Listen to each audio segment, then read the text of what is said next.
Alright, let's look at the homework 1.6, problem number 2. Alright, so we want to use the limit laws to evaluate this. Alright, so let's do that. Alright, so first, there's a square root there, so we can put the limit inside the square root. So you have a square root and limit as x approaches 2, and we have 5x squared plus 5 over 3x minus 2, right? And so this is by, I would call it root law.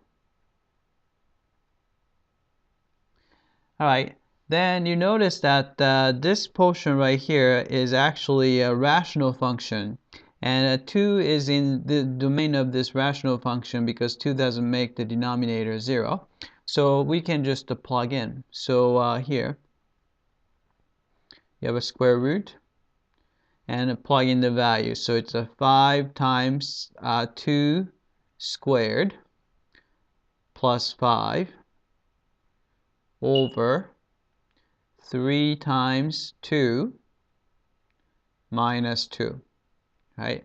So this is, I'll call it rational function.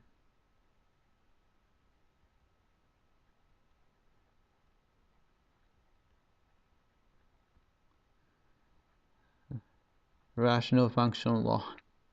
Right, I'm kind of making this stuff up, but here, so this is going to be equal to square root of, all right, so it's a 5 times 4, so it's 20, so you have 25 on top.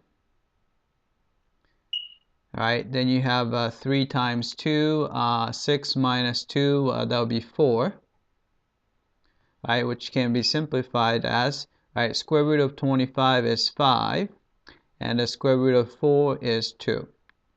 So answer is 5/2. Alright, so let's type it in. Alright, so 5/2 is what we found, so type in 5/2. Alright, so let's check the answer. Submit for testing. Alright, it came back and looks like we got this one correctly. Alright, that's it. I hope that this was clear.